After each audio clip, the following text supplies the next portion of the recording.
एक बार दत्तात्रेय ऋषि किसी जंगल से जा रहे थे। अचानक बहुत तेज हवा चली और एक विशाल पीपल का पेड़ उनके सामने टूटकर गिर गया। उस पेड़ में एक कोटसी थी। कोटा इतनी मोटी कि एक हाथी तक निकल जाए। वो अभी उसे देख ही रहे थे कि अचानक उन्हें एक झटका सा लगा और उनका पैर फिसल गया। ऋषि अंदर गिरते चले गए। जब उठे तो जहाँ पैर पड़े कुछ महसूस नहीं हुआ। आश्चर्य की बात है कि यह कोई और ही आयाम था। यहाँ पेड़ पौधे नहीं थे, जमीन भी नहीं थी और हवा में चल रहे थे उनके पैर। दूर दूर तक कोई नजर नहीं आ रहा था। चलते चलते काफी समय बीत जाने पर उन्हें एक पानी का सरोवर सा दिखाई दिया और वहाँ पर एक यक्ष लेटा हुआ आराम कर रहा था। यक्ष देवताओं की ही जाति में आते हैं।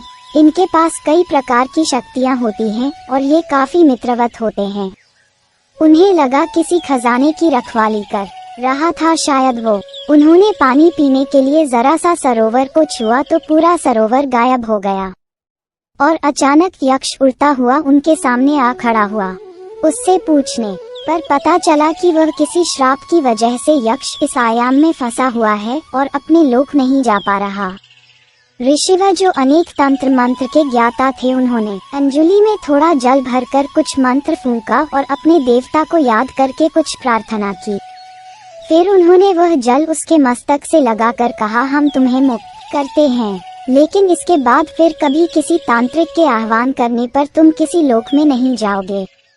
हम तुम्हें जब भी बुलाएंगे तुम्हें आना होगा। यक्ष ने स्वीकार किया और मुक्त होकर अपने लोक को लौट गया। यक्ष के जाते ही वहाँ सब कुछ बदल सा गया और उन्हें किसी गुफा के अंदर होने का सा आभास होने लगा। वो जब बाहर निकले तो और भी कई गुफाएं और चट्टानें थीं। वो शायद उस कोटा से किसी तिलिस्म के द्वारा होकर हिमालय की एक गुफा में पहुंच गए थे। हिमालय बहुत ही रहस्यमयी जगह है जहां कई आयामों के रास्ते खुलते हैं। वहां से हमारे आसपास ऐसी कई दुनिया और आयाम हैं, पर हम अपनी जिंदगी में कमाने खाने में ऐसे फंसे हैं कि और कुछ कभी जान ही नहीं पाएंगे। हमारे वेदों में, ग्रंथों में कई ऐसी विद्याएं हैं जो यदि हम जान लें तो सारे दुख, कष्ट, समस्याएं ही लुप्त हो जाएंगी। ऐसी रोचक कहानी सुनने, पढ़ने और जानने के लिए कृपया हमारे चैनल को सब्सक्राइब करें ताकि आने वाली वीडियो का नोटिफिकेशन आपको मिल सके। धन्यवाद।